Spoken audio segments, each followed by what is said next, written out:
I can start. Our next speaker is Ronan, and he will talk about PyPy. I'm not ready yet. It looks like what you have screen. Yeah, but it's not what it should be doing. And he will talk about PyPy meets SciPy, and he's a developer and for a while into PyPy, as far as I saw it.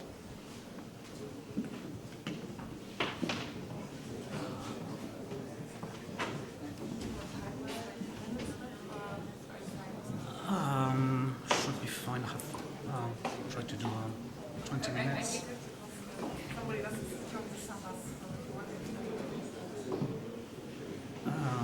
Well, yeah, just tell me when there's like 5 minutes left. Just a sec.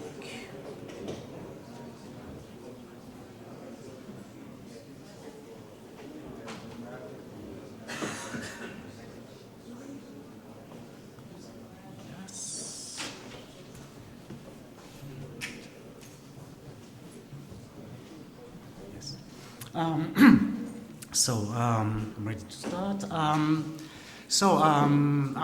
Ronan Lamy. I'm co-developer of PyPy, and I want, basically I want to tell all of you in the scientific community that you should pay attention to PyPy, and know that it's there, and I want to explain today what it's for. I'll start by taking a step back and saying something I think we can all agree on. We love Python, and but the question is why.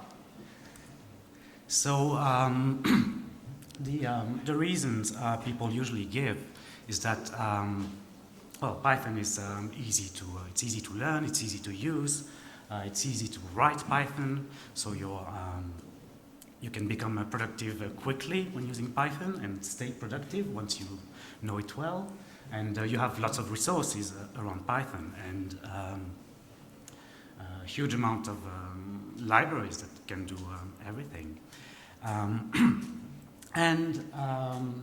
If you try to think at the underlying reasons for that, I would say it's first the syntax.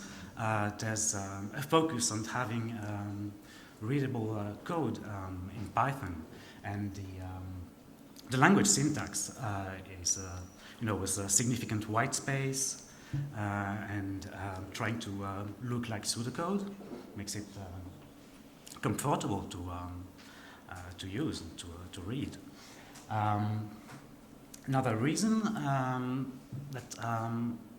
another advantage of Python is that everything is an object. So whether you have an integer, a string, a function, a class, a module, they all behave sort of the same, and you can do you can pass them around in the same ways. So you are always on familiar ground. In Python, the APIs are very simple and straightforward. The basic, the built-ins.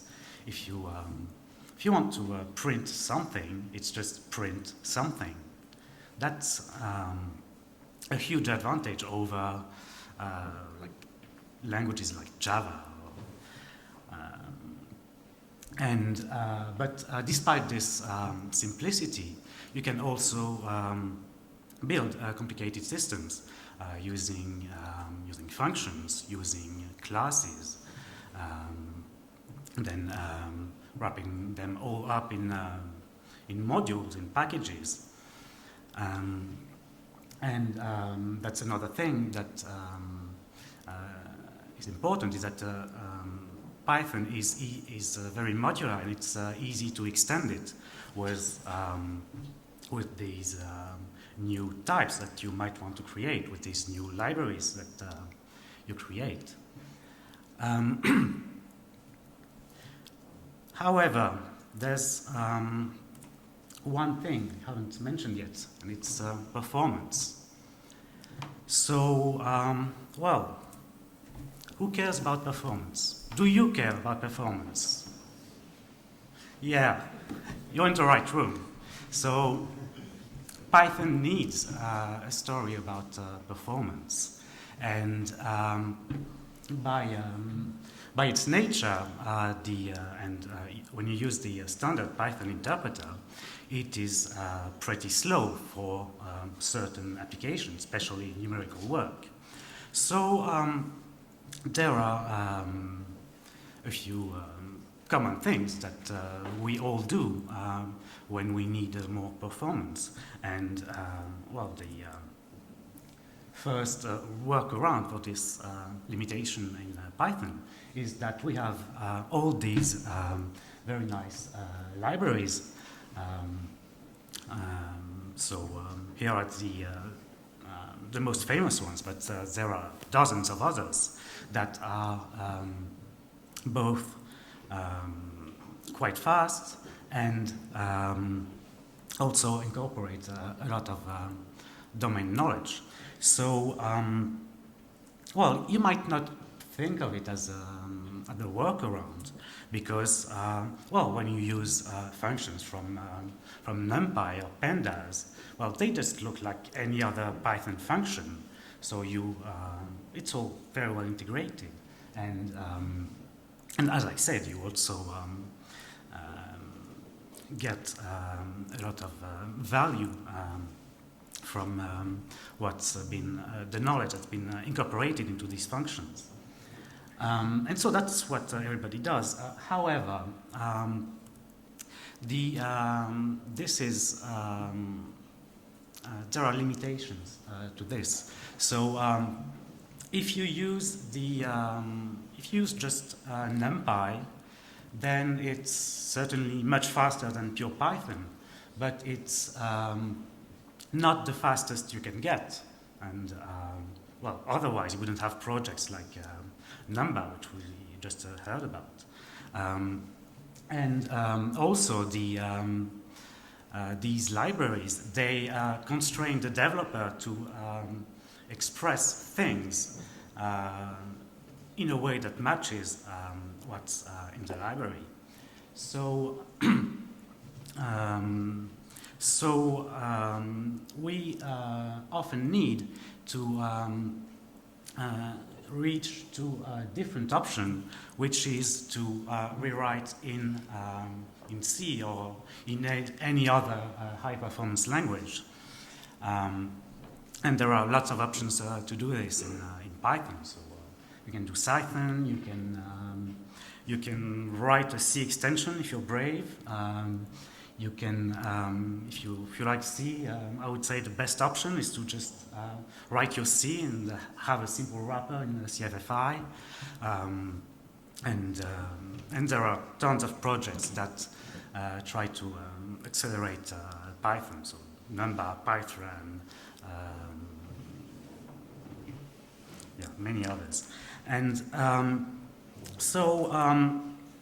we do this because by writing in C, or in another language, we can get pretty much the best performance we can.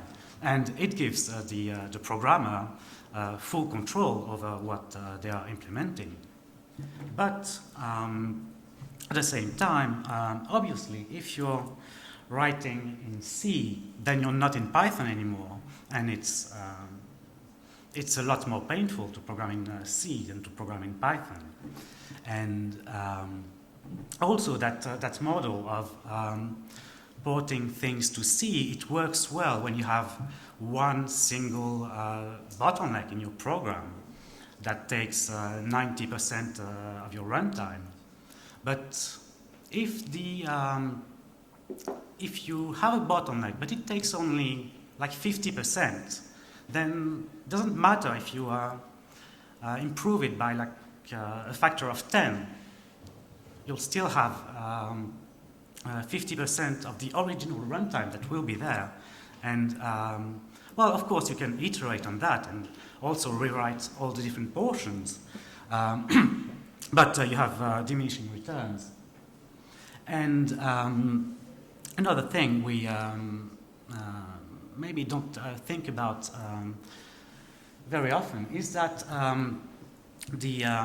by having two languages, we necessarily have an interface between the two worlds, and that interface is a bit constrained on our semantics, because we have two worlds that can't really talk to each other directly. So we need to, we can't pass complex objects, or we need to serialize them in some way to, so they pass from Python to optimized C.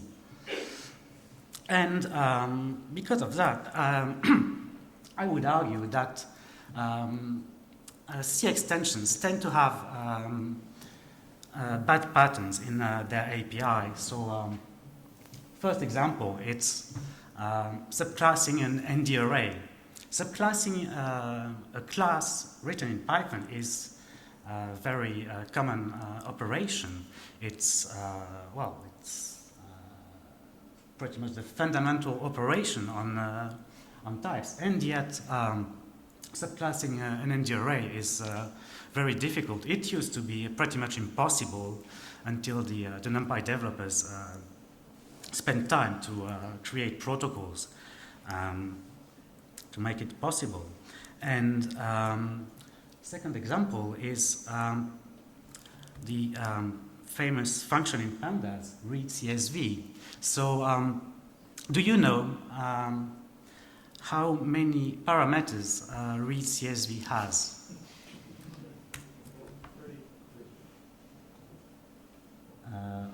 I wish this would work. Well, that's unfortunate. Finally. So I counted them. There are 49. So we have this tension in the Python world between keeping things Pythonic when we write in Python and having fast code. And it seems we always have to choose. But what if we didn't have to choose? And that's why PyPy is there. PyPy, it's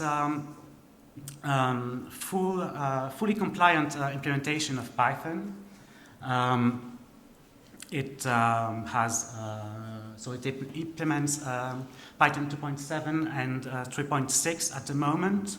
So the release for 3.6 is not quite complete yet, but it'll take maybe a couple months to reach to a full 3.6, and all of Python is supported. And PyPy is faster than CPython because it has a just-in-time compiler and also a few other optimizations. Let me try to show you quickly what you can do with PyPy. Yeah. So I have this code that has, well, it's pretty silly code, but I have this nice class that tries to implement physical quantity. So we store the unit, we store the value, and we want to make it Pythonic. So we implement this dunder add method, so that this magic method to implement addition, we have a nice representation. And then inside this dunder add, we do some checks. So we check that the units match before computing it. So, and we have this simple and frankly silly benchmark here, where we just add these things together. And we want to compute 1 billion additions. So if you have any intuition about the performance of CPython, you will know that this is very slow in CPython. And in fact, I ran it before. It takes 30 minutes. So, any guess as to how long it takes with PyPy? 3 seconds. So that's probably the thing that I find the most useful in Python, in PyPy, is that you can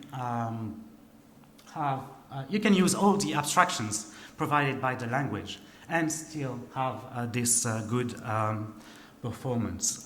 And the just-in-time compiler in PyPy, in this case, it's able to pretty much remove all the overhead of these operations and only execute this like a single floating point addition iteration, and it's still pure. I can't show it to you, but you have the beginning of these of the traceback, so you can still interrupt it right in the middle and debug what's going on, and you have everything available, like the locals, etc. Let's continue to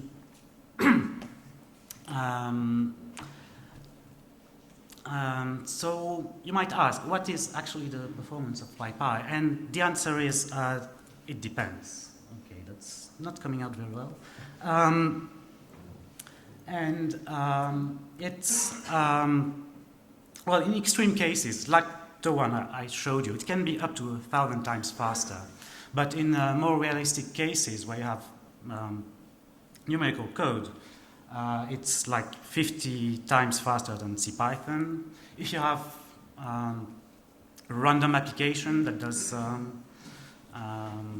random stuff, it's typically in the range 2 to 5 times faster. And you have to know also that there are cases where PyPy is slower, and especially it's the cases where the JIT doesn't have time to optimize the code. So if you have a very short running script, then CPython will be faster. Or you also have to know that tests are typically slower in PyPy than in CPython, because the PyPy can only optimize code that is run often, but in tests you want to run all of your code once. So that's pretty much the worst case for PyPy. And but I haven't talked about C extensions yet, and but when I said that PyPy supports all of Python, that includes the C API, and that means that all these the core libraries of the SciPy ecosystem are supported, like numpy, pandas, scikit-learn, pretty much anything that uses Cython, and PyPy is just Python, so you can pip install all the usual libraries. The only thing is that at the moment there are no binary wheels for PyPy on PyPI, so there is a website here that has wheels, binary wheels for PyPy. So if you don't have time to note it down, you can just Google PyPy wheels. To recap, the good thing about PyPy is that Python code and Pythonic code is also performant code when you use PyPy, and you can use everything that Python gives you to structure your code, and thanks to that, it means it's possible with PyPy to use Python, proper Python, as a first-class language for performance-sensitive applications, not just as a glue like we usually do, but really express your computations in PyPy. So some caveats though.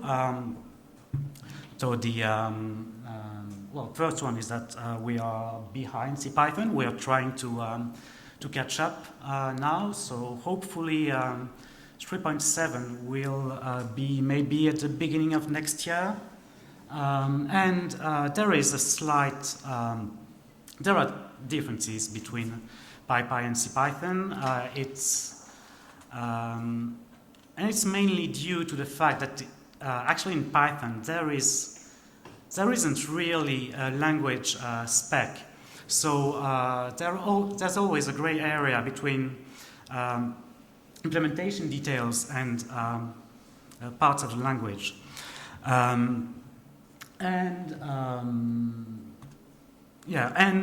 Also, and because of that, the support for PyPy in libraries depends on the maintainers expressing interest.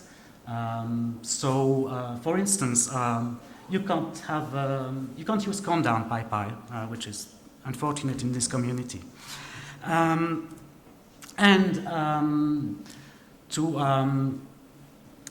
come back to the C extensions, the main issue we have with it is that while we support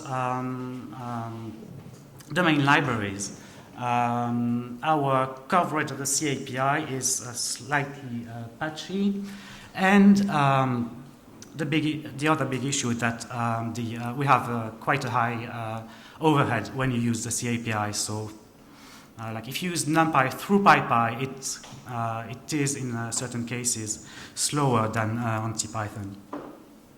However, we have plans to change this. So it's something that's still at the ideas stage. We just created a GitHub repo with some documentation back in July. So it would be a new C API that doesn't assume the implementation details of CPython. You wouldn't access PyObject pointers directly. Everything would be done through opaque handles.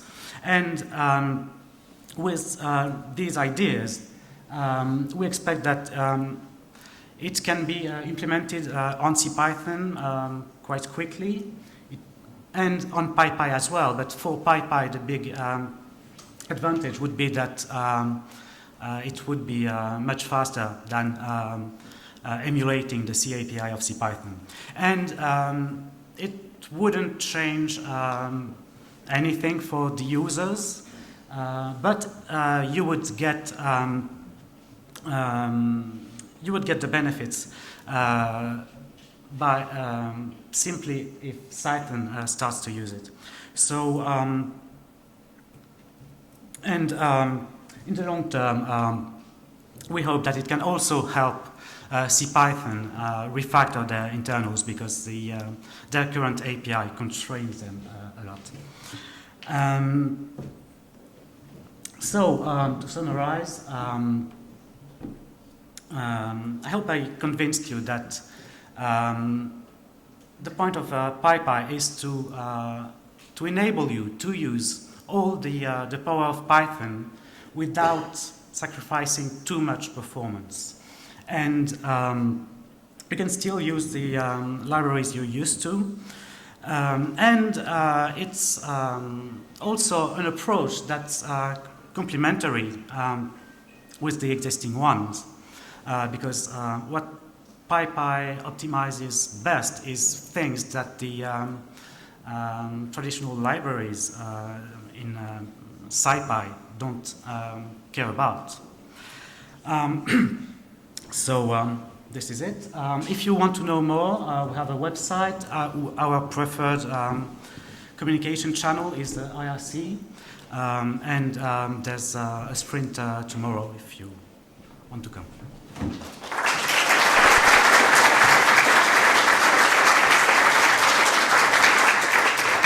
Okay, I think we have, again, because we started later, time for 1-2 questions.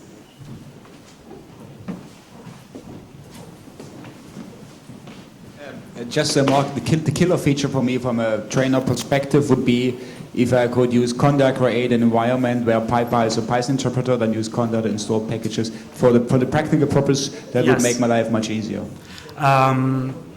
Yes, and I agree it would be very nice, but I guess it's up to the conda maintainers. I think it requires some changes to internal assumptions in conda. More questions? Hello, thanks for the talk. I don't know if you were at the Numba talk right before, but Yes. That's the fact that Numba is written in RPython. PyPy is written in RPython.